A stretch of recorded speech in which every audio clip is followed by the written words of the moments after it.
Cameron Beeler, welcome to Unitarian Anabaptist.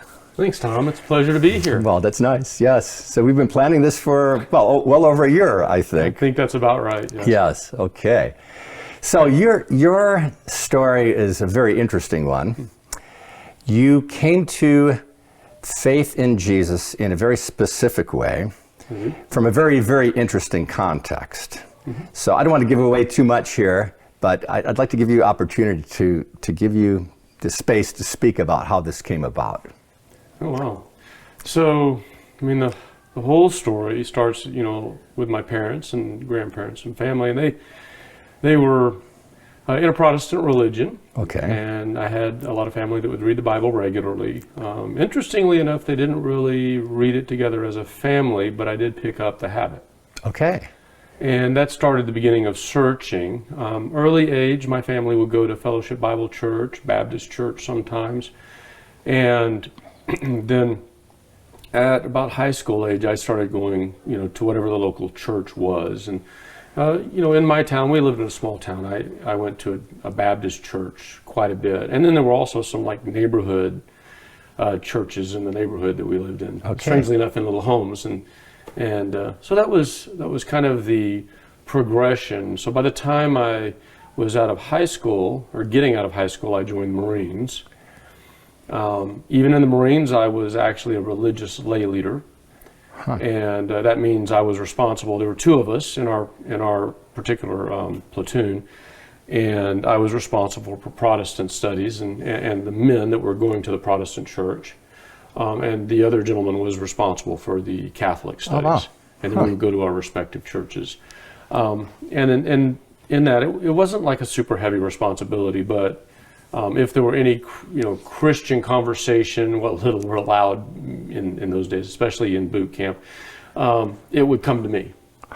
And then we would have, I would talk to the chaplain on behalf of the individuals, or they might go to them after talking to me. But so I've always had an interest, and always felt that I was actually called. Even from an early age, felt like I was called. That's interesting. That there would be something that would, be particular for me. So that's kind of the entry into the conversation. So you really felt that you were a full-fledged Christian, that you're walking according to God's will, and you were a good patriot as well. Yes. Okay. Yes. And there was no conflict there in your mind? Oh, no, none at all. And my dad was also military. My uncle was military. My granddad was military, all the way back to World War II, some activity in the Vietnam era. So when I was there, I just knew that the storyline was, your God, your country, your family. Okay. And I was well invested in holding that view. Okay. So what changed your perspective? Well, it's an interesting question. I don't think, sometimes people just come to things. For me, it was kind of like I bumped across the idea or notion, even when I was young, once or twice, that I wanted to follow Jesus. Okay. And so this idea of what would Jesus do is very much, my culture, my age, and I would even hear it in churches. Even some of the Marines that I knew were very much, I had a great group of Marines that I was, interacting with, and there was a very Jesus culture mindset. Wow. And every now and again, I wonder if it's really true that I would follow Jesus. I wonder if Jesus would do what I'm doing. But when you're on a path, you kind of just assume, and I did, kind of just assumed that those people who went before me, that I honor and admire and respect as good Christian, men and women who are, proceeding before me, yes, they've already gone through, these things. And so I didn't give it too much more thought. Okay. So you're very much following a pattern of men, fathers, grandfathers, uncles, yes, that you respected. Absolutely. And so even though you had this question within yourself, you really didn't doubt that those that went before you asked the same question and knew what they were doing. Absolutely. Okay. Absolutely. All right. So I guess you would have had to have been challenged at some point with a different perspective. Oh yeah, well, and the first time I was challenged, you learn about things. I learned about worldview, this idea that you pattern a certain way of thinking in your mind, and anything that comes at you the natural response, it's actually called a scotoma. The natural response is to basically divert things that are not resonant in the way you think. Oh. And I say that because the very first time that someone asked me the question, and there was a time in college where this young man asked me the question, he said, well, I heard you're a Christian. And I'm like, yes. And he's like, so how do you justify being in a place where you might have to kill somebody and still be a follower of Jesus? Uh-huh. And I said, well, it's about your God, your country, and your family, and it's that. And he's like, well, how do you, how do you then take the guidance that Jesus gave, where he said, if your enemy comes and, strikes you on one cheek, that you would turn the other cheek? Yes. And I was like, well, yeah, but it's also about protecting those who can't protect themselves. He's like, that's true. And he said, but, how about where Jesus, Peter takes the ear of Caiaphas off with a sword, and Jesus says, put the sword away, and he said, and he was defending Jesus. And I'm like, well, you just need to know the scriptures. If you knew the scriptures well enough, then you'd know that this is the right thing to do. And he's like, oh, okay. Okay. Right. And I walked out of there. And, I'm glad it wasn't the rest. I'm glad that wasn't the end of the story. The following weekend, I had a reservist activity, in the Marines.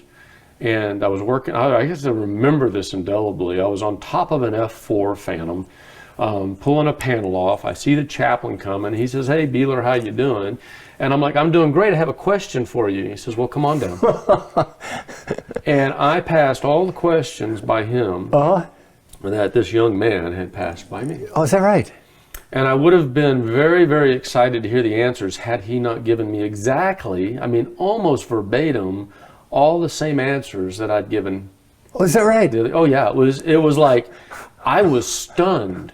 Because I was expecting, well, if you go look at Romans 5, Okay. He gave me the same litany, the same line by line, and I'm like, he never taught me his view. I got mine from my dad. Yeah. And, and I respect and love my dad, and my dad was a Christian man. Right? But here's another guy separated by an entire generation coming, and he's not giving me any verse. He's just giving me same litany. And I'm like, that was a little disturbing. Okay. So in the week time frame from having a conversation with this young man to meeting the chaplain, were you pondering these questions, or did it just happen that it was an opportune moment when the chaplain walked by that say, let me throw this out and get a second opinion here? I would say light ponder, not heavy ponder, not sitting in my bedroom pouring over the Bible trying to find the verses, nothing like that. I wasn't at that kind of point in my growth, maturity, spiritual growth, maturity. Yes. I did read the Bible. I did, but I still was operating under the assumption that somebody knew all these answers, and I wasn't really too concerned about it. Now, that conversation raised, it's kind of like if you got a rope and knots, the rope just went up one knot, right? Now my visibility just went up. Okay. It was opportune that he walked by, and I actually give full credit. God was doing all. It's the works prepared in advance for you. God put one piece in front, and then he put the next piece in front. He's elevating my attention to the particular topic. That's very interesting detail. So basically, your questions were not satisfied at that point. Right, they were actually scared at that point. Okay, and now you've got to look deeper, or you've got your at least there's something going on where you're saying, maybe this needs a little bit more investigation. Right, and I do this broadly with Scripture anyway. So there's this kind of thing where I'll read something and it doesn't resonate, and so I'm like, there's something there. I do this all the time, but sometimes it's 5 years. Yeah, sure. Right? Yeah. It's like give the mind, give the time, give the spirit, right? And maybe every now and again you pray about it, you think about it, and then it takes time. And for me, I know there are people who look at the thing and are like, yeah, I know the answer to that at 17, boom, we're on it. Me, I'm not like that. I cogitate over stuff for years. this raised the notch, which means the next time a conversation comes, I'm going to be more attentive to it because now I'm starting to do my data collection. Okay. Right? Uh-huh. But I wasn't in investigation mode yet. It didn't scare me that much. Okay. It just elevated Your awareness. my awareness to it. Okay. And so that's kind of good. Then I'm like, okay, I probably need to go look at that at some point. And then I get back up on the F4 and go back to work. Right. You were F4 mechanic. F4 avionics, communication, navigation. So I worked on all the electronics. So the F4 is a Phantom, Phantom. Yeah. and that's a pretty early aircraft from the 1960s. Yes, it wasn't early when I was working on it, but it's not in service anymore. Okay. Yeah, you'll find them on old aircraft carriers or decommissioned. Oh, okay. Yeah, it's that kind of thing. Okay. Uh-huh. Yeah, or in the Arizona desert. But that was a pretty revolutionary plane for its time. In I its think. time, yes. Yeah. Yes, it's a weapons platform, Vietnam era, and it was a heavy fighter and attack aircraft at that time, and reconnaissance for some Okay. reason. All right. And you had hoped to fly one of these things. Your father did? My dad was a pilot, F4 Phantom pilot, Navy Marine Corps program, so he ended up in one of the Marine VMFA 212, for what it's worth. And when I joined the Marines, I joined enlisted, reserved on purpose because I wanted to go through college and I wanted to get in the same program my dad got in so that I could also be a pilot. Now, I didn't know if it'd be an F4 because generationally the Sure. aircraft are being upgraded. My time in, it would likely have been an F-18. Well, F-18. Okay. Yeah, those are right. sweet. I was like, Yeah. ooh, I want to fly one of those. I know someone who did. Really? Unitarian Brethren. Yeah. Nice. I met him in Nashville, Tennessee. His name is Preston, but he got out of the Navy. Right. And I think it was during the COVID crisis. He wouldn't get vaccinated, and they eliminated his job. Well, the military, absolutely. They were non-negotiable on these things, right? Right. But anyhow, I think he's relieved he's out of there at this point. But anyway, that's on another subject. So you had pretty high ambitions. Absolutely. This was going to be your career. It was. All right. Yeah. So what's the next stage of the development of this story? The evolution of the story as it Yes. goes, so, and God leading. So, interestingly enough, active spiritually through school. There was a Baptist church that was across the street from the university I was going to. And funny enough, there was a pretty good friend of mine. She was, we would say, an Army brat. Her parents were Army. She grew up in Germany, but she was American. Mm-hmm. And we'd give each other a hard time all the time. We were friends, great friends. And she always wanted to go country and Western dancing, but she always went to the bars. Oh. For me, this is a fun story. I don't know if everybody else will enjoy it, but I would not go to bars with her. I didn't want to go to the bars to go country and Western dancing. And one day she says, "Hey, I've got a deal." And I'm like, "What's that?" She's like, "I got a country and Western dance class here at the university." And long story short, I really became attracted to a young lady in the dance class. Her name was Kim. We went and talked a couple times, and of course our conversation moved to spiritual conversations. And she started telling me all the things she didn't believe. So that was interesting because generally when you have spiritual conversations, you talk about all the things you do believe. And I thought, well, I really like this one. And I've had a couple of other, girlfriends that would talk religion, and I would not pursue a young lady that I didn't feel like we could be united in a spiritual way. Uh-huh. Right? It would have to be an agreement on our faith and this type of thing. And so the funniest thought happened that I thought, you know what? She's visual. She has, an idea of what she wants to do. She wants to live in the kingdom of God. She's got a wonderful heart, and it's very, very clear to me that she's adaptive. Whatever she thinks God is telling her is what she will do. Okay. She's the right person. All I need to do is help correct her understanding. Okay. Right. Yeah. and then she showed me the tools she was using, some of the rationale she was thinking about, and that was the beginning of my journey of discovery. Oh, wow. Mm-hmm. So your first impression was you had everything right, and she had the capability of understanding God's purpose if it was just explained to her a little bit better from someone who is a good Christian man who's coming Yeah. from Christian background, who's I read my Bible. I know my stories. Yes, yes. You know, and I think this is normal for every person that has a spiritual journey. Mm-hmm. Is no one goes into the conversation trying to understand the Bible wrong. We connect the dots we can connect, and that frames, right? That frames for us where we're going to put our pieces together and how we're going to conclude.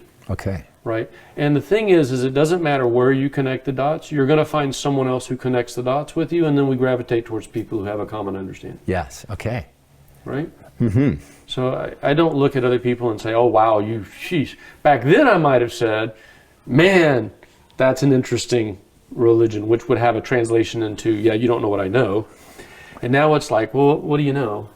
You know, maybe there's a dot I don't understand, and how can I get it to fit in? And Okay. and that I learned largely starting with a conversation with Kim. Okay. So, was there, if something is going to have to change here, was there some point where you actually had to start what they call deconstructing or like how does that work? Like at what point do you? It was quick. Was it? Oh my word! Not the total process, but the realization and the discovery and the pain that goes with it. Okay. It was. There's a lot of turmoil when I got walked into the first conversation on a couple of things like the promises of Abraham. And then someone showed me how there's a thread that goes through the entire scripture, and you can take this thing here in Genesis and you can connect it to Revelation, and it's coherent. And I was like, I knew what the promises of Abraham were, kind of, because they were in my Bible studies. You know, they were in my Bible stories. You get the whole conversation of Abraham, and, you know, all these things happen, and then God promises them. But in the churches that I'd gone to before, that was just a Bible story.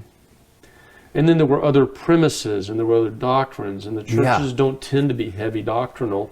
They may have heavy doctrines, but they don't tend to indoctrinate their people. They just Bible stories, and they'll do it. You know, they'll do a preaching on love and good behavior, and there's just kind of this understanding that everybody's in. Okay. Right.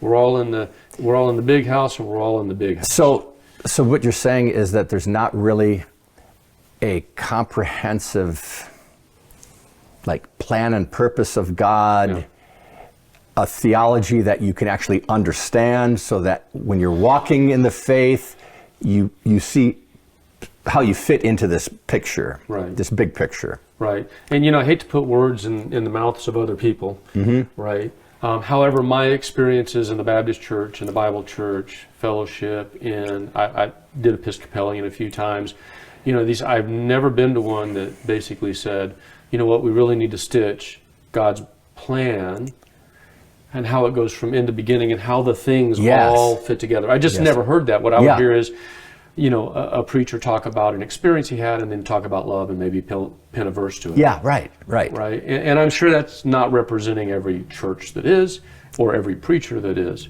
But that's been my experiences in Christian churches at large.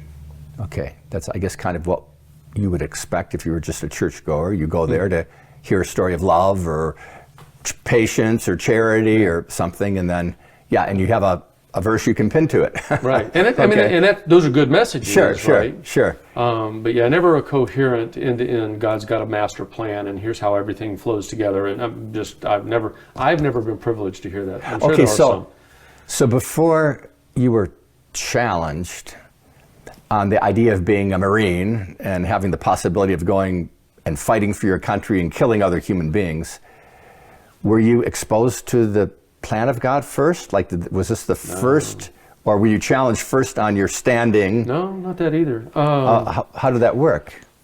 It's interesting because I've evolved my teaching to plan of God first. And I had the privilege of being in South Africa.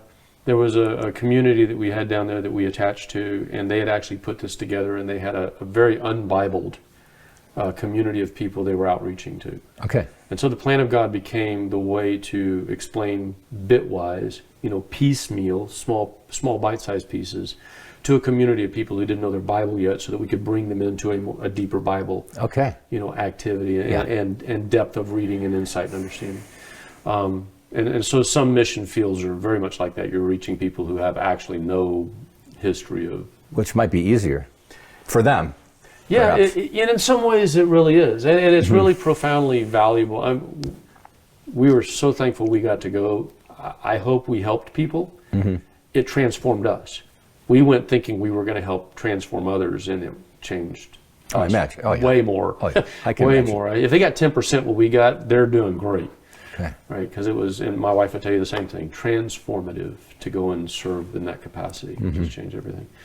So going back, the way we came in, and the classical way of, I guess, teaching someone that didn't have the full foundation is they would start with promises of Abraham and then link that all the way through the New Testament. You know, you get like Galatians 3:26 that says, you know, basically for all who are baptized, you know, male, female, there's no such thing as male, female, Jew, Greek, free or slave. All who are baptized are one in Christ Jesus, and you're all heirs according to the promise. And, you know, like, then it was like, yeah, that's a great verse. He's like, the promise. And I'm like, yeah, it's a great verse. The promise. The promise is the promise of Abraham. You see that, and it was like, oh, it's the promise of Abraham. All of Galatians 1, 2, and 3 are talking about Abraham and the contrast between the law, and then you go all the way, and you're like, oh, of course it's the promise of Abraham. It just kind of infers because you know you're talking about Abraham, and Abraham's the one given the promises. And you're like, wait a minute. If the hope of a believer who's baptized into Jesus is that they're going to inherit the promises of Abraham, when it just told me that Abraham hasn't received it yet, right? And then you connect, you know, Hebrews 11, that these all died in faith not having received the promises. There's a whole different narrative in the churches I was going to, right? Yeah. There's a whole different narrative in the churches I was going to. And so they begin then to unwind. They're like, well, if that means that and that means that, then what is this other thing, right? What is the teaching that you die and go to heaven and we're all going to be in heaven with Jesus, and then, you know, all of these things. And so that began to unwind that. And I was like, well. I see. So. Okay, so is that the first point you were challenged by, is your view of eternity? Like the promise of Abraham pertains to land. Right. This earth, that this is something to inherit. Yep. God's good earth. Absolutely. And God's blessing in this good earth. Absolutely. So that's kind of, so that was your first formational thought. Absolutely. Okay, interesting. And I'd known about pieces of it, but I'd never integrated them because they were basically sold. Okay. And that maybe is an oversell, but they were basically presented as a story, and everything's in isolation. So you learn about the story of Moses and the story of Abraham, and you learn about the story of Jacob and Esau, and Joseph is a big story, and you get, you know, in Egypt, and you get all these big stories. But the scriptures aren't stories, they're accounts, and they're sequenced, and there's an understanding and expectation that flow through them. And these people would have all, living real people, would have all understood the implication of the promise of the hope. Abraham with, you know, his son Isaac, and he's going to do the sacrifice, knows about Adam and Eve and the idea that they're going to have somewhere a son, and the son is going to crush the head of the serpent, and you know, understands there's a metaphor behind that, you know, symbolic, prophetic statement. So it even says this in the scriptures that, you know, figuratively he did sacrifice and receive his son back to life. But you kind of wonder if Abraham in the moment wasn't saying, I wonder if he's the one. Okay. Right? They didn't know it was going to be 6,000 years, you know, after Adam and Eve. He, you know, or maybe he did, but you know, you can see how they can pull what's already been given and what's being shared across the family. Yes. And trying to connect the dots for themselves. Okay. So if the thought came to you at this point that there's a possibility that what God really wants to do is give mankind the earth as a dwelling place, as a reward for faithfulness to him, and bless him in this world, then I guess the question would probably be, how does God want us to behave in this earth, in this creation? Like what? So is that how it worked for you? Was that the next question that came to mind, or? It's maybe not the next question, but it began the unraveling of things. Okay. Right, and one of the things, and I really respect and admire the people that worked with me at the time, is It was Dick and Dee Forbes, and we were in Dallas, and they were just fantastic. And I was getting very, very patient treatment. I was not a very patient student. I became a diligent, hardworking student, but then I would be like, well, okay, if that's the truth, then how do you explain this? And I was making it their responsibility to explain to me. And it's somewhere along the path, and this isn't quite answering your question yet, but it's somewhere along the path I started to realize, wait a minute, if I want to know this, it's not their responsibility. And that changed my mind. Okay. And I think God was active in the moment. I actually believe that God can transition the way we think, helping bring carnal minds to spiritual ways of thinking. And at some point it occurred to me that it wasn't her job, Dee's job to shift how I think. It was actually my responsibility to give due, consideration to the possibility that I'm wrong. Yes. And I must admit, that for me was hard. Okay. I'm sure I'm not the only person that's hard for, but for me it was very, very difficult. I was breaking my worldview. Yeah. There was like a day, and I think it was into February. I mean, it's like there's a day, and I remember this visual thought of I need to take what I believe and don't get rid of it, and put it on the shelf, keep an eye on it, but entertain the possibility that there's another way to kind of put the little pieces of Scripture together and see if they'll connect, right? And then if they give me something, see how far back I can go. And can I go back, or is this one of these things that you get taught in isolation that becomes its own thing, and pay close attention to that, and then keep looking back at what I assumed. So you're doing comparisons. I am doing comparisons. I'm doing deconstruction. Yeah. Wow. I didn't abandon beliefs. There's some of those I've pulled back off the shelf and said, no. This is actually more coherent. But there are other things that I'm like, that doesn't fit anywhere. Yeah. That's like someone got a verse and said, I'm going to create a religious concept around that verse, and then we're going to cast it left and right and make it fit. And that was a painful time. I probably was in that transitionary period for the deepest parts of it for a year and a half. Oh, really? Oh, yeah, it was a while. So was there something that happened, like at that time of transition, where you can actually say that you humbled yourself in order to be able to proceed? Yeah, not as humble as I should have been. Well, I guess that's no, but there had to be some humility to say, you know what? I mean, to say, I could be wrong. So that's, I mean, that's the first stage of some kind of humility coming on. Yeah, that part of humility. I still wanted to argue and fight for another 5 years, but I was probably around 27 when I got to the point where I was like, this is not, you can't do the right thing in the wrong way and have it be the right thing. And so it was my nature is to argue and to put on other people the proof to prove me wrong. And it took about 7 years of recognizing that this kind of behavior was not spiritual. It was not a spiritual approach, in my estimation, to developing spiritual thinking and spiritual behavior. Like the expression of God's character of compassion and graciousness, slow to anger, abounding in love, forgiving wickedness, rebellion, and sin, and arguing with people until you defeat them. Right? That last part was mine. Right? And I realized I needed to deconstruct that. And I must admit that deconstructing my behavior that flowed from the way I thought we should engage was far more difficult than deconstructing some of my conceptual beliefs of what the Scripture was teaching. But that piece has made all the difference.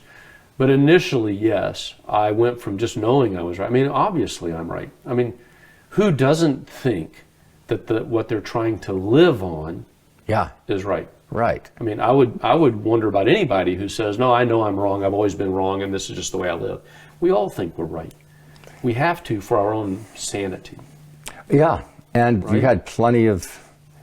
I had a lot of reinforcing. Yeah, a lot of reinforcing. What do they call it? Confirmation bias? Confirmation bias, but parents love their children and they give them what they have, and that's what my parents had because, what their parents gave them the same thing. So, yeah, I have every respect and admiration for my parents, and I feel like they're honorable in their pursuit, and they handed to me what they thought, what they in their minds they did the best valuable. They did the best they knew. That's right, and I do the best I can with my kids. Hopefully not do too much damage.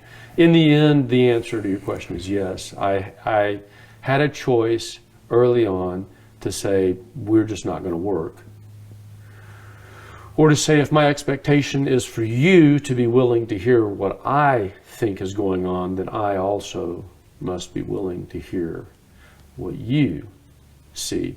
And then I must be willing to have an open dialogue. I mean, I wanted to be in a relationship with this young lady for the rest of my life. I want to have an open dialogue where we can meet in the middle and then look at the evidence. And that was what I did. Okay. Well, this brings many questions to mind. So what year was it that you had this kind of engagement going on? Like, when did the conversation begin? She and I started talking in '89. In '89, okay. Mm-hmm. Absolutely. And then by 1990, August of 1990, you took a firm stand in your, I don't even know what the right word is. Conscientious objection. Okay. Yeah, my military. Okay, so I don't know if you want to, can you talk about how, like, maybe you should talk specifically about how your thoughts developed before you came to the point where you had this major shift, career shift, life shift, and so forth. Like, what is going on with that detail here? Sure. Started actively studying. I actually told Kim, this is very interesting. I can't study with you on this. So did she raise the question again herself? She had made the comment when we were dating that she couldn't understand how me, as a dedicated, intending to be long-term career Marine, could be a nice guy, peace-loving, on these every other aspect of my life. I was pretty gentle, nice, friendly, gregarious.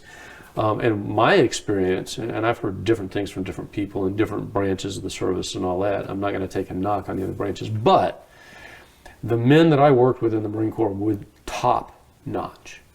They were the cream of the crop. They were absolute. Almost all of them were believers of some kind. They were people of vision. They were people of purpose. They were in the Marines on purpose because they viewed it was a place they could serve. And they were prepared to give their lives if that's what it took to serve. Wow.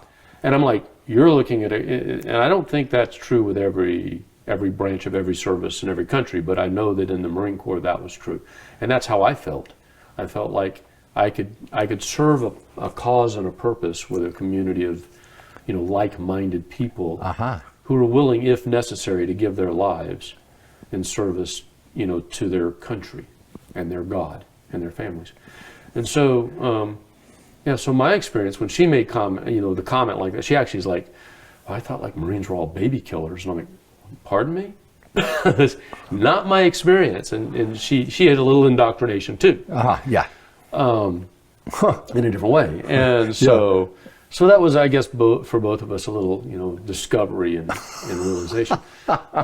Interesting relationship, huh? Interesting start, yeah. Yeah. It survived that one.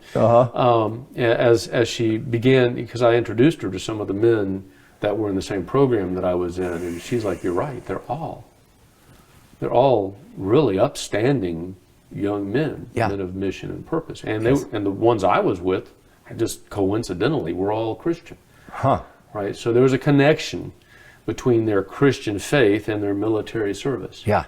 And their willingness to be self-sacrificing if necessary. So you go from that to I'm studying, and I'm studying once a week, and then I realize I need to pick this up and start studying a couple times a week, plus church services, plus we would do stuff together, and Kim and I would read the Bible. And as I'm doing this, and now I've got that rope went up 2 more notches, and I'm like, I need to be serious about my evaluation of this. And I asked a couple questions, but I was kind of off limits. I didn't want too much influence from an outside voice. I wanted to actually take a step back and start asking that first question that I know I had asked a couple times when I was much younger, and is, I want to follow Jesus, but in this service, would Jesus follow me? Oh, okay. Interesting. And then I remember the conversation that Jesus had with Pilate. And, Pilate's like, so you're a king? And Jesus is like, yeah, it is as you say. And Jesus makes the point to Pilate, if this were my kingdom, then would my servants fight. And I started to think about this. What if I'm real about whose kingdom I'm in? Right? Uh-huh. What if my ruler is not the president? What if my ruler is Jesus? Wow. Would Jesus want me to go to war for the United States? Well, you really reduced it down to its simplest form, didn't Yeah, you? I did.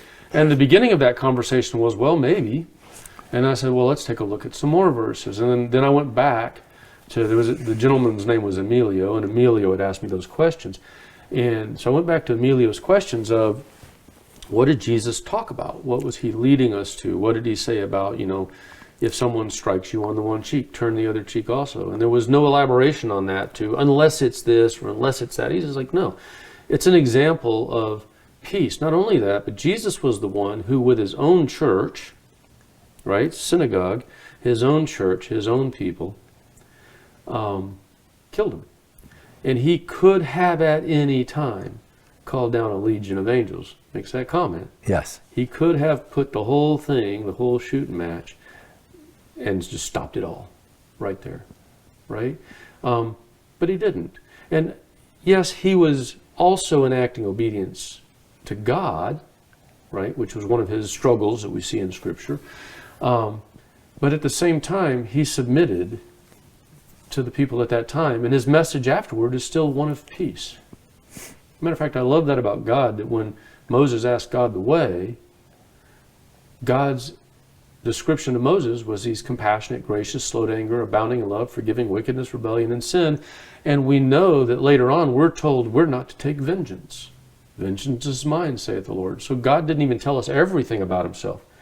The part he told us about himself was the part he wanted us to embrace. Right?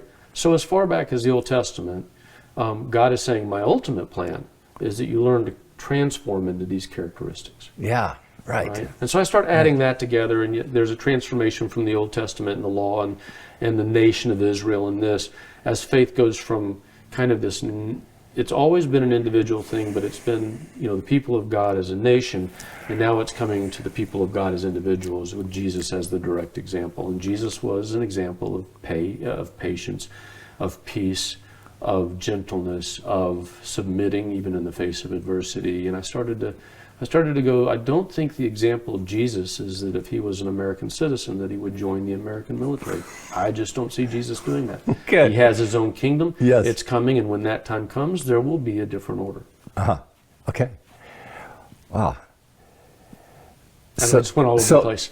Okay. So this study you did on your own, and it's probably like the middle of 1990 that you're thinking through this seriously? Yep. It's getting pretty serious for me about May of 1990. May of 1990, okay. May, June, yeah. And then now, as you're coming to these conclusions, you have to you felt the necessity to find a way to take this knowledge and to put it into practical application, or to change. Did you feel when you came to this understanding that you had to change your life course? Was it that quick, or did it take a few months to process it and say, now this is what I have to do, or is there a way out? You had such ambitions and such a direction. It's like a really serious career shift, right? It was huge. Yeah. It's funny that you sometimes you think about things after you do them, and sometimes one of the life lessons that I had at the time that I learned, and it's really the second thing, is that making the decision and the fear of consequences far, far, far more painful than the consequence itself. The fear of consequences. The fear of consequence is far more painful. And the ability to make a decision to act or to live a certain way is often way, way, way more complicated and more difficult. Oh, yeah.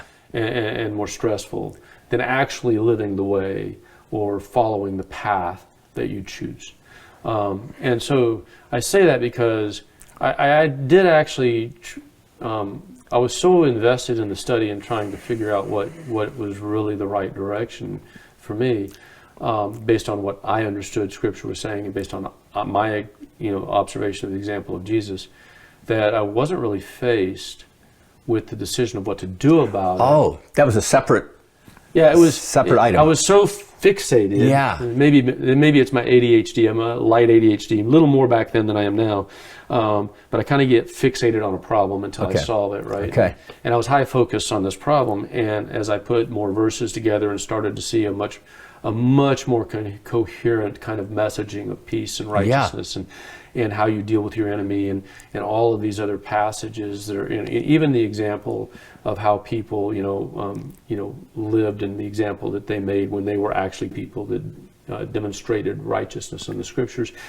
And I was coming to this comfort, and then I realized I was in this program called PLC, and the PLC was a Navy program that would allow you to sign up for a particular role. And the role I had signed up for, there was a handful of roles you could choose, but one of them was to be a pilot. And this was the plan, right? This was my plan. This is the plan that before I ever went to college, before I signed up for Marines enlisted, I was going to be in PLC if I could get my way in, and then I would become a pilot. So I was already in the plan from early 89. Okay. Before I met Kim. And actually maybe a little before that, maybe late 88. Okay. Late 88, early 89, and then meet Kim late 89. So I'm in the program, and I've got I've got this year and next year, and the program means you have to go to OCS for officer training. And this particular program that I was on the track I was on, I would go this summer, right? I would go the summer of 90 to OCS for I think 6 or 8 weeks, and then next year I would do the second half, and then I could go to flight school. So I knew that, I don't know, I'm going to make it up, but I think it was June 6th, I was leaving. Wow. And I'm May 15 kind of time frame, and I'm I have finally gotten to the point where I'm really, really, really comfortable that I know enough that what I do know is I won't make it through OCS. Right? Okay. OCS isn't the place you go with doubts on whether or not you're supposed to be there. You're right. Right? Right. You can do that in some things, but you can't do that. OCS is a volunteer program, right? Yes. It's you can leave anytime. You don't go there with doubts. You go there knowing what you're going to do and fully committed. Yeah. And at this point, I was oh, no, there's no way. Okay. Right? There's no way I'm going to make it through OCS. I am not fully committed. Matter of fact, I'm fully almost not committed. Okay. But I was also enlisted. And I knew if I told them why, that would get back, right?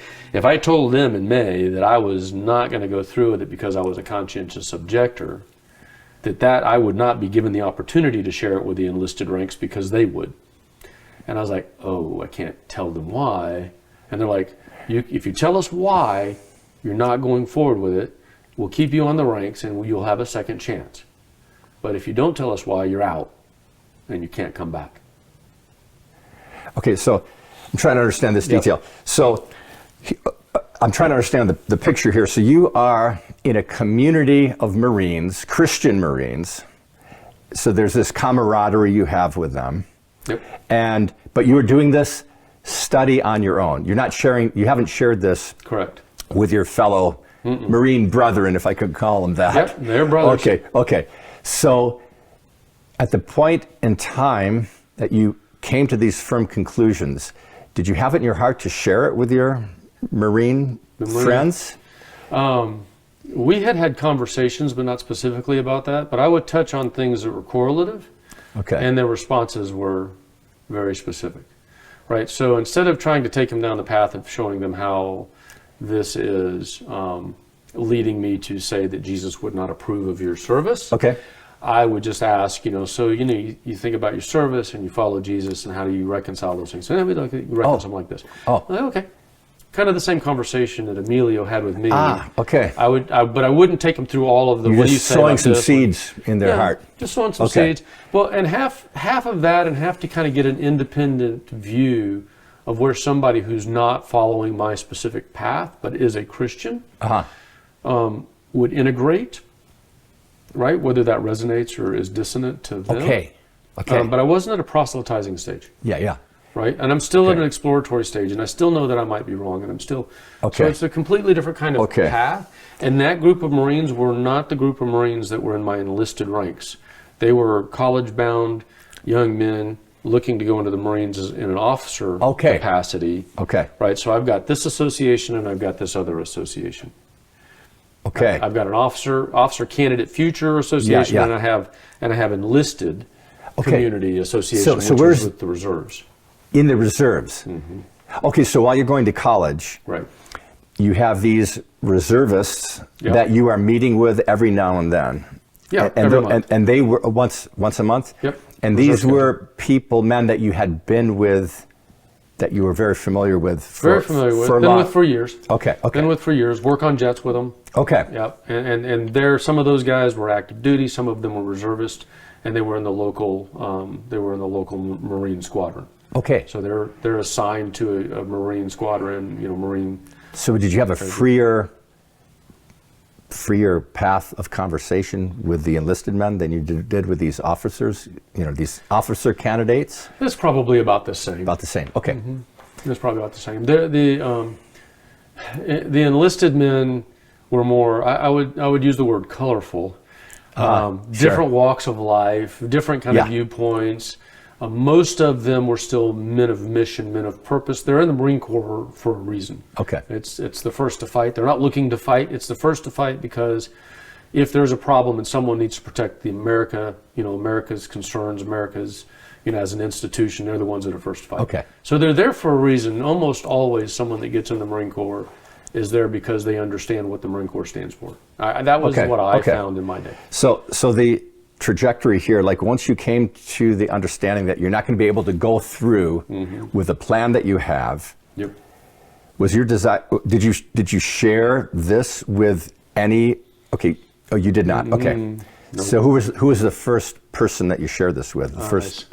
Yeah, so I'll just close that last chapter. The OCS Okay. group, I had a captain that was in charge of my contract in this, and I just shared with the captain that I can't tell you why, but I can't go forward. Oh. And he's like, if you don't tell me why, we won't give you, you get 2 chances. If you don't tell me why, you don't get any other chances, you're done. And I was like, I'm sorry. I wish I could tell you why. I feel like I should tell you why, but I can't tell you why. Right? And so he's like, okay, so you're done. Right? Take your contract. He literally Okay. So this is only the contract to fly. to fly, to go through the officers training and to fly. And that was my career. Oh, okay. Okay. So your That career was- was ripped up before your Yeah. eyes. Okay. He Oh, okay. put my career in the trash Okay. can, and I know I'm on a different trajectory now. Oh, but you're still a Marine. But I'm still a Marine. Okay. Yeah. Oh, wow. Okay. And that's like mid-May timeframe. Okay. And so now to the prompt question there is, so I do a couple more reservist weekends. I am actually at this point, hearing a religious conversation, and I'd interject. And so, what do you think about this? Just to kind of frame it. I even had on 2 different occasions Marines in the enlisted groups that I knew would be like, "What? Are you a conscience objector or something?" And I would, I'd be like, "Nah." Okay. So they had known that your trajectory had changed. Yeah, they didn't know where it was going, Okay. right? Okay. I hadn't really let on that. Yeah. But Okay. but it wouldn't be uncommon for a group of men. We're between working on jets. The officers are off flying, and Yeah. and we're all just having a cup Right, of coffee right, in the right. morning, starting our day, and someone Yeah. come up, and we'd have Bible conversations all the time. Okay. All right. Right, love it. I loved the people that I worked with. It was for me. It was exactly what I thought Wow. I was going to get to do. Wow. Right, and these were the people I wanted to be with. And so in the military, when you're a reservist, every year you have a 2-week period where you go and do war games of some sort, some variety, whatever it is that you do. And working on jets, it meant that my squadron was going to go and do war games. And so we went down to Key West, and we did war games with Navy and Air Force. And yeah, it was a lot of fun. But this was the time that I knew that I had all my ducks in a row. I was landed. I knew what I was about, and in good conscience could not continue to get paid as a promise of a service that I was not going to do, period. Okay. And so I'm remembering it, and my hands are shaking. So we have our orientation on the first day, our squad, our teams go to the places that they're assigned to go. And I know where the chaplain is, and I tap the chaplain and say, I need to talk to you. And he's like, I got a couple things to do. I'll be available about 3. So I'll see you then. Come to my office. Okay. So 3 o'clock, I went to his office. And he's like, okay, Beeler, have a seat. He's like, what do you want? What do you need help with? How can I help you? And I was like, well, I'm a conscientious objector.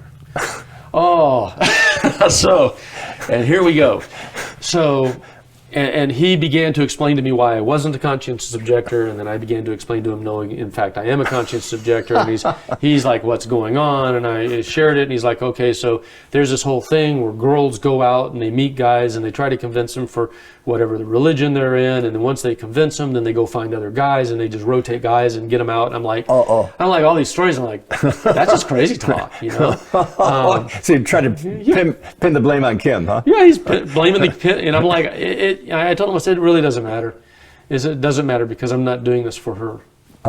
Okay. I'm not doing this for her, and this is not me projecting someone else's belief. I'm telling you, I know the verses, I know how they fit, I know what this is, I know where I am, I know what I believe. He's like, Beeler, you got 1.5 years left.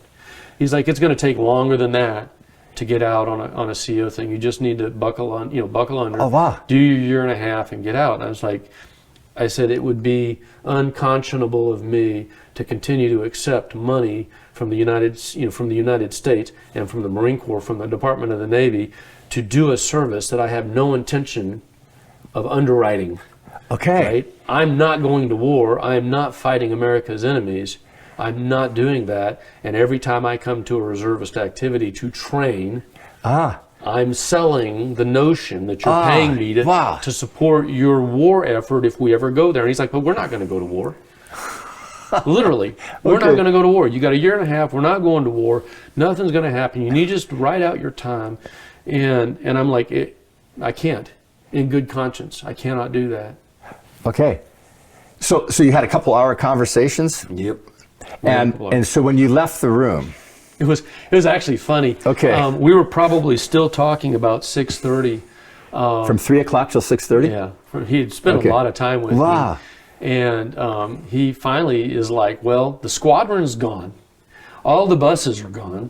He's an officer. He has his own vehicle. He's like, well, everybody's gone, and I'm going to have to drive you back to the barracks. And I guess the officers were somewhere else or something. I don't know.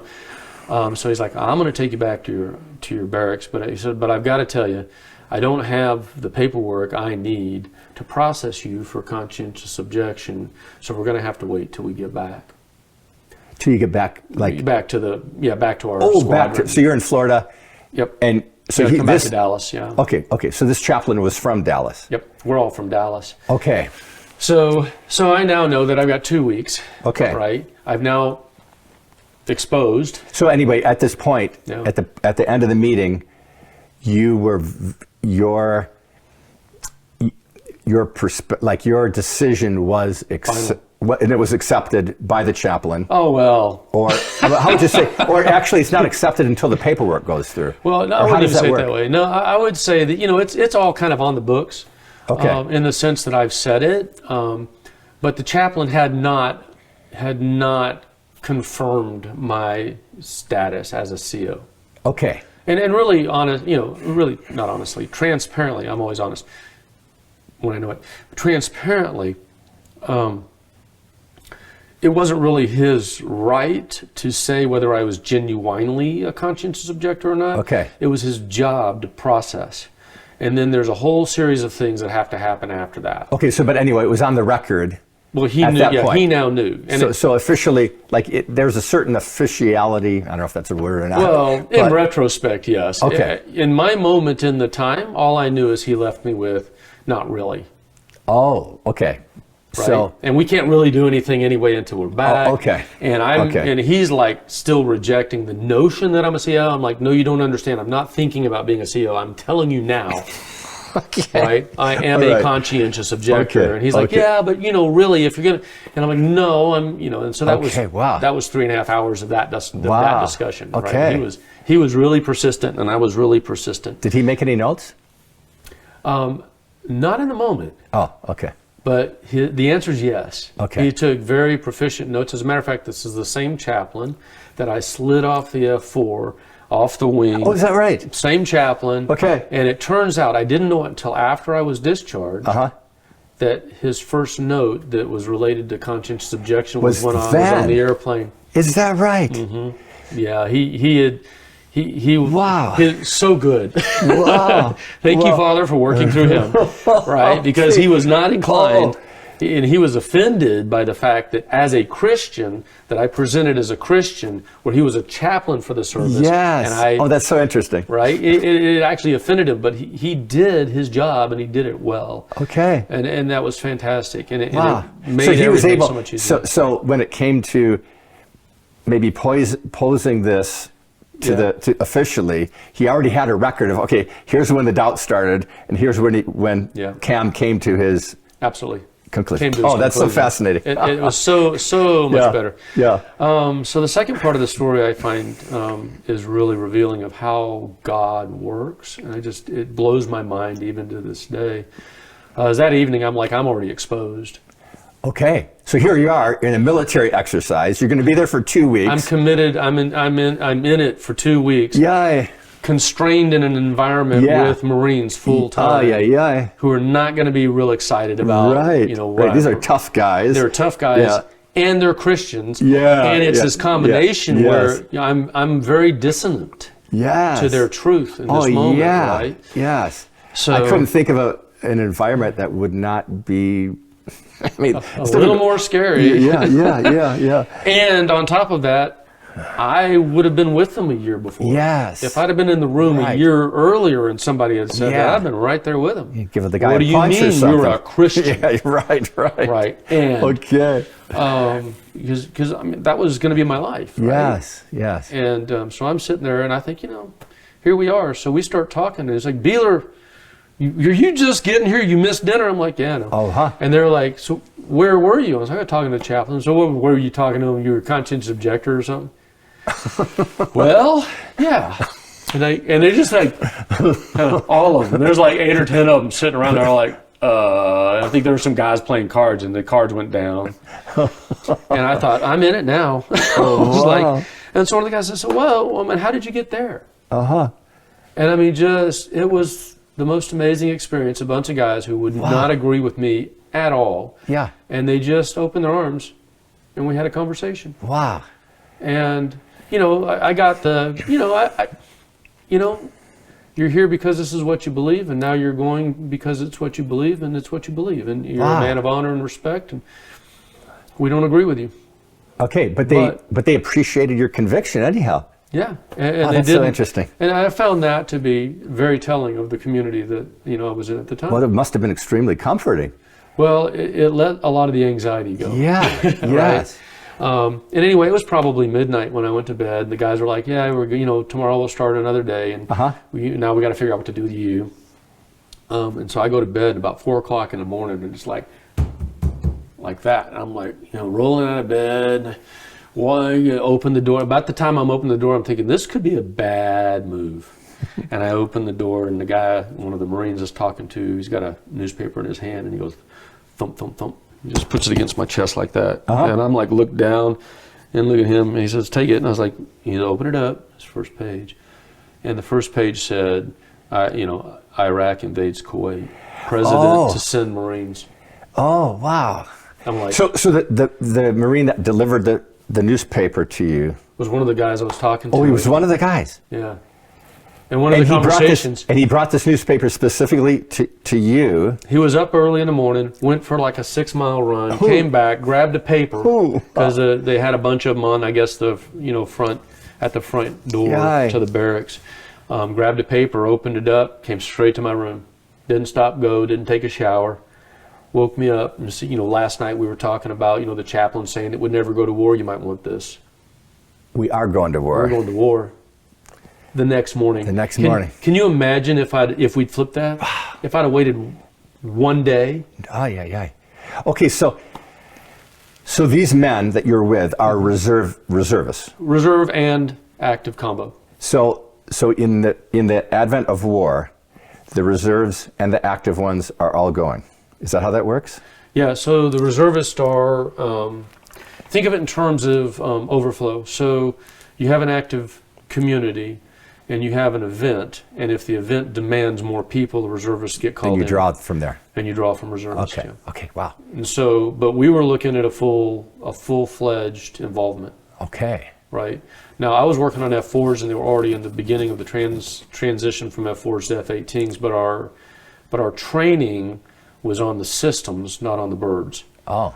So mine conveyed. I could have gone to F-18s, right? They also still had one squadron of F-4s that were active in California that were going to go as a they basically did all the radar stuff and whatnot. So Okay. They lowered the duty on those. So does that mean that in your position you could have been loading bombs onto planes, or was that what it would have been? they could have changed that, or I would have been working on avionics and Okay. communications, navigation Okay. stuff. And we did. I think it was 2 weeks later. After we got home, we had like 2 weeks, and then we were actually filled all our duffel bags, came in with our military equipment. So were you wills. in with them for that? I was. I came in with them for that. Oh, wow. Signed our wills, got ready, and they were like staging to send us. Okay. And then a part of the squadron got sent. Okay. We stayed there until part of them got sent and the rest got sent home. So you could have been sent. I thought I was going to get sent. You did. Wow. But I had talked to the chaplain, Uh-huh. right? And he was already like, we'll figure out what to do with you. So it wasn't like okay. it was separated. It was still right. in the context of I'm a CO, but I still hadn't gotten processed, and I still had to go through that. And they told me they'd find something. Maybe I'd have been a cook, or Oh, so you were no longer on duty with the airplanes. You were given other tasks? I was promised that I would be reassigned, Okay. but I needed to be there in case I was one of those taken. Okay. Wow, that's a very close. It was Go. kind of scary. Yes. So what, can you fill us in on the details then? Like what happens at this point? Oh yeah. Really interesting. So I don't get sent along with the immediate squadron, F4 Phantom squadron. And my next reservist weekend then is just a couple more weeks. It's usually once a month, but the whole war call-up thing was very kind of changed plans. And I came in, and it's a bit of a story. Do you mind if I tell the story? You can cut it out, I guess, if it Well, goes too how long far. would it take? It may take 10 minutes. Yeah, go ahead. All right. So I was told, I went to my squadron, the group that worked, actually not just squadron, but my team, that did the same work I did, and they're like, okay, we've got word that you need to go down to admin. But admin has 4 groups. So I went to the admin group that's related to training, and I was told that I was going to be assigned to a major there, and I don't remember the major's name anymore. It's been a while. And I get down there, and there's a bunch of enlisted guys, and I know all the guys. But again, there's 4 admin groups, and the major finally gets there, and he sits down, and he says, close the door. The guys are all joking around, having their first cup of coffee kind of thing. And he's like, hey, Beeler, how you doing? I'm doing pretty good. And I'm waiting for the next shoe kind of to drop. And he's like, men, does anybody know Corporal Cameron? That's my first name. Okay, right? yes. But yes. we all go by last name. Okay. And it's like somebody says, I think there's a Cameron that, a Corporal Cameron that works up in avionics. And another guy's like, nah, I don't know that it's like, Corporal Cameron's a colorful language conscientious objector.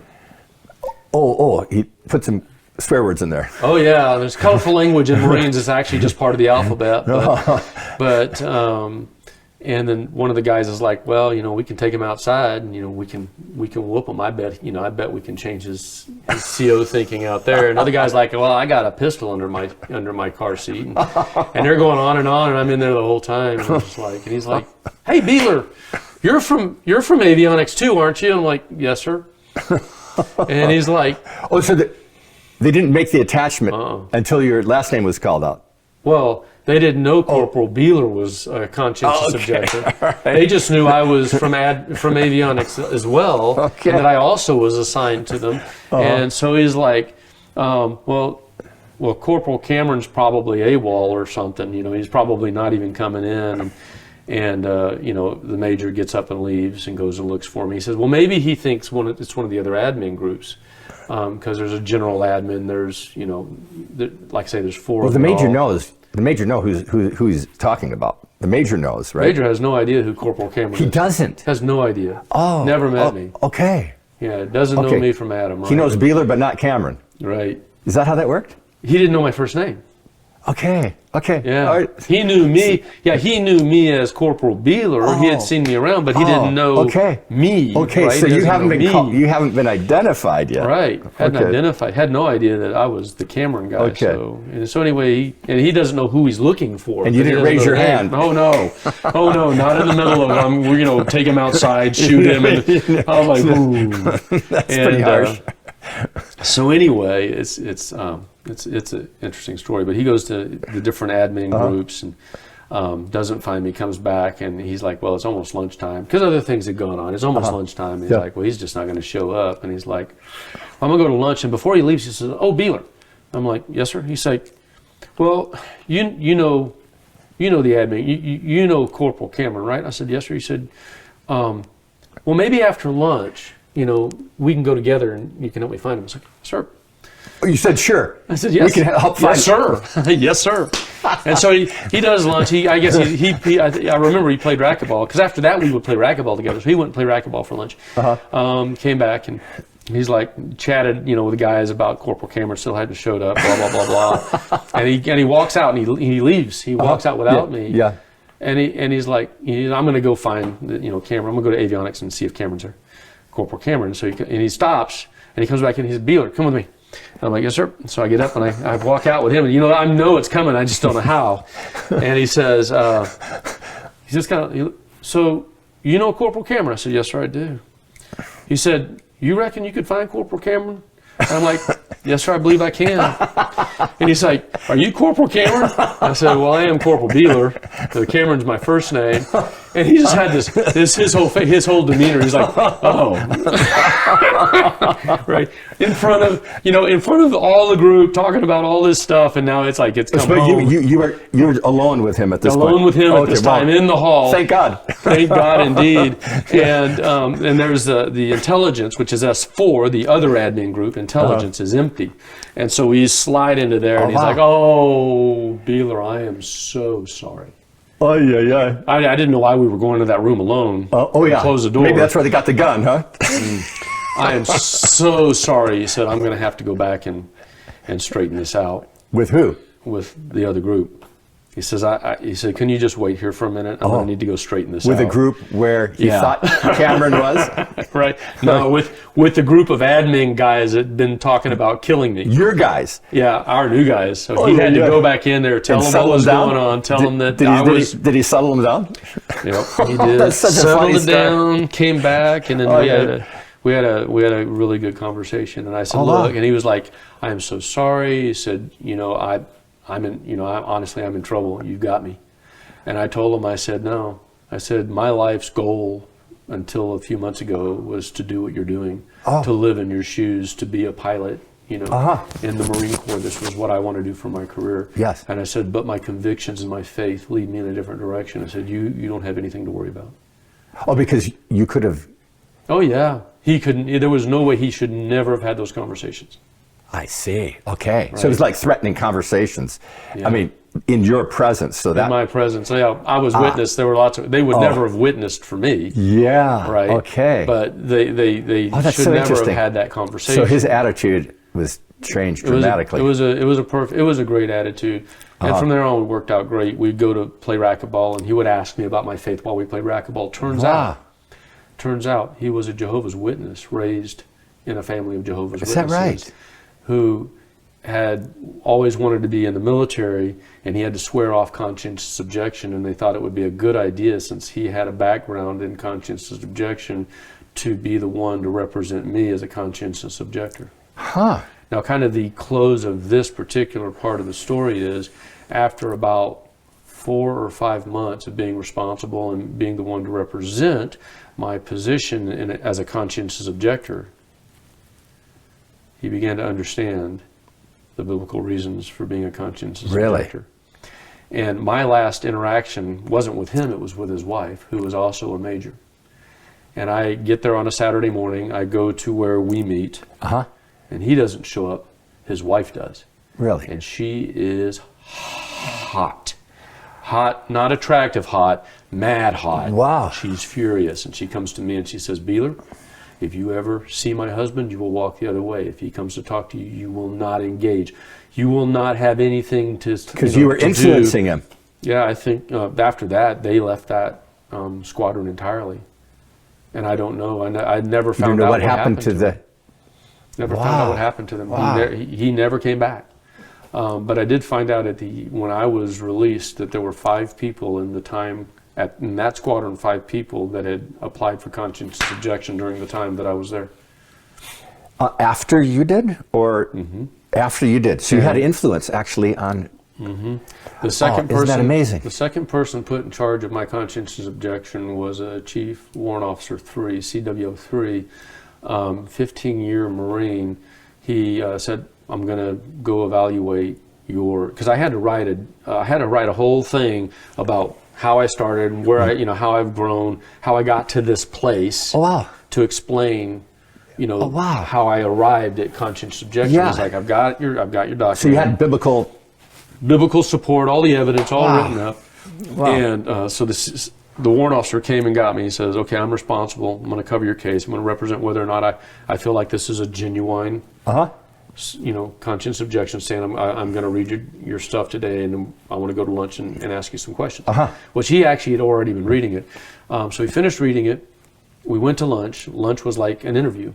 Okay. So you're saying that this verse means that? Yep. And you're saying that that verse leads to that? Yep. You're saying this means that? Yep. And so the way you translate this is that? Yep. And we do this? Yep. I had a plate of food, never touched it. And we're at the end of our time. He's like, "I really got to go. I've got another meeting." He said, "But I just got one question." I said, "Yes. What is it?" And he said, "I've been in the Marines for 15 years. What am I supposed to do?" Wow. Right there. And I said, "I can't give you the answer, but I can say that you'll never regret following your conscience." And then he was no longer in charge of me. And then I was assigned to the commanding officer of the squadron. These guys are dropping like flies. And then I was assigned to the commander of the squadron, and I never once laid eyes on him. They wouldn't let me come into his office until after he was already in with the door closed.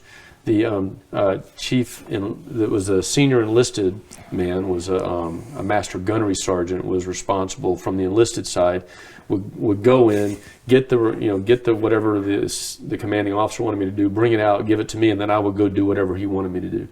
And then I would come back and I would tell the master gunnery sergeant, "Okay, here's the status, here's everything that's been done." He'd go in and talk to the CO, come back, give me more stuff to do, and I'd go. I never, in the remaining maybe 6 months of the time that I was working, I never laid eyes on my commanding officer. Didn't want to see me, except for when we had the courts martial, which is a normal part.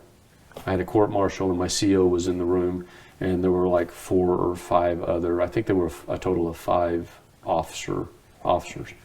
Okay, so just to be clear, so this gentleman that you went out to lunch with, that was 15 years in the Marines, he was the CO? No, he was the chief warrant. No, it's not chief warrant. He was he was your advocate, your representative? He was my representative for precisely one weekend. So he didn't show up in the court martial? No, he's a warrant officer. So I think it's CWO4, but he's a warrant officer, and he was a warrant officer 3rd grade. I think when they get to 4th grade, I believe this is right, I think they go to 4 grades and then they become an officer. They become a lieutenant? Yeah, they become a lieutenant. Okay, so he was not an officer. Who represented you during the court martial?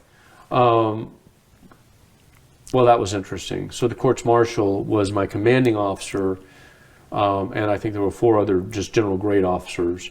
And then, general grade is wrong. That would be generals. They were non-general grade. They were like other captains and majors.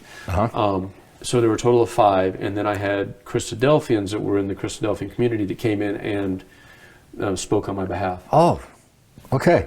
as demonstrating that I had been exemplary in my behavior and Okay. consistent with Christian beliefs, and that in their opinions that I was genuinely a believer in these principles you're- and had demonstrated that. Okay.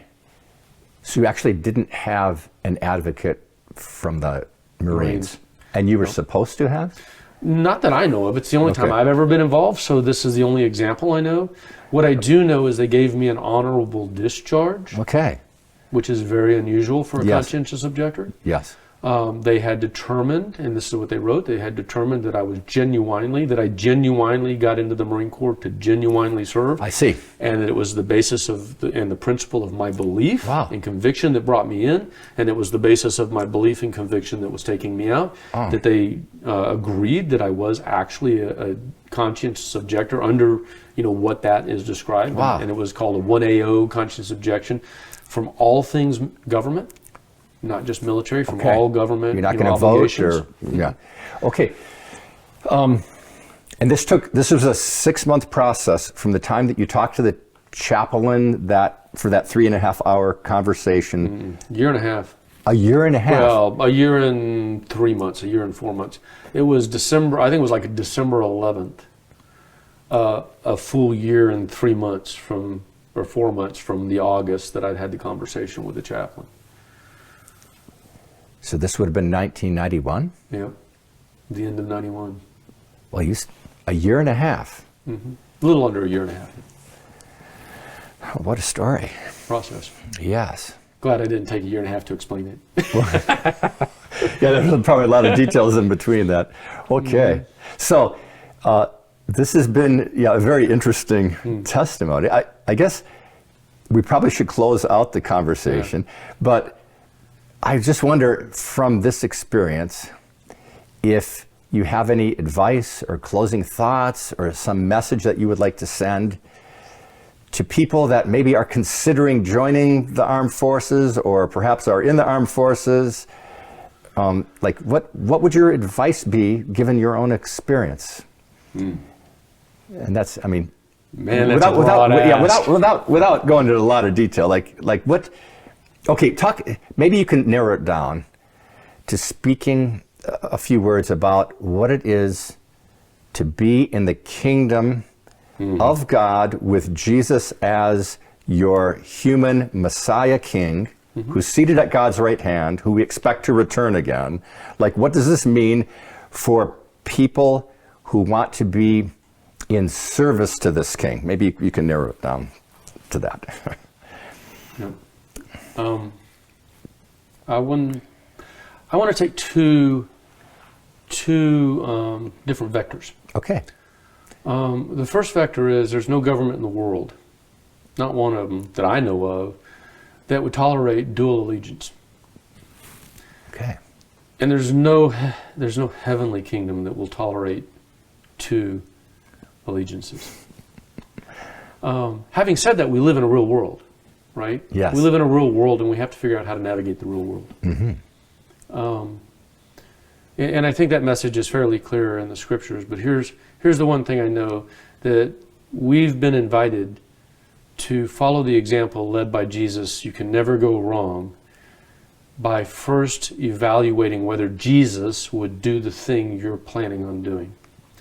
If you can, in good conscience, place Jesus in the same role right now, he's alive right now, and imagine him in that role and say that would be something he would voluntarily do. I don't believe you will find any regrets in living that life in that way. Okay. Having said that, you might find yourself 3 years in the process of living that life in that way and then have a change of heart, right? And you'll never regret following your convictions, even if it's a difficult path to follow. So don't choose to not live because you don't know what next year's decisions are going to be, but be strong and courageous in standing on the convictions you have, and if it takes you a different direction, be prepared to go the different direction. Okay. That's the first. The second is God has made at least perfectly clear to me. I think the scriptures hold this up pretty well, that with all the stuff that goes on in life, that God has been active and involved from the beginning through the end. He's already seen the end. He knows who he's called. He knows who's going to stand in judgment in the last day. He knows who's going to be part of his family forever and ever. And the one thing that he's made known, and he made this known to Moses in Exodus 33 and Exodus 34, that he is a God who wants to manifest and reflect in us the character of compassion, graciousness, slow to anger, abounding in love, forgiving wickedness, rebellion, and sin. And if we can reflect those characteristics, that we are in fact reflecting our Father. We are in fact. I mean, that's what Jesus is saying, right? When it's like, if you see me, you've seen the Father. Yes. A lot of people think a lot of different things. What I believe Jesus is saying is, I have been living what God shared with Moses in Exodus 34. I've been living it in front of you. Yes. When you see me, you see the Father. And inferred in that is, so follow my example so that when people see you, they see the Father. Yes. If you live in such a way as to reflect the Father, you're not only reflecting the Father, you're reflecting the coming kingdom age, which we're all going to participate in as a reflection of the Father. Yes. And then people see you and the Father and the glory that Jesus has, and you're a part of that. If you live according to those characteristics, and you choose to have careers and be involved in, things that allow you to reflect that character, you'll never regret the decisions you make. Okay. And those are the two things I would share. Okay. Thank the Lord and you, Brother Cameron, for this God time bless, together. Tom. Thank you so much. And Okay, really appreciate it. It's fun. God has taught so much to me. That was quite a story. Very exciting story. So, yes. May God continue teaching and guiding you in your life, and may He bring us into that kingdom. Absolutely. God's blessing. Okay. You as well. God's blessing to you. Okay, And God's thank you. blessing to those who are watching as well. Okay.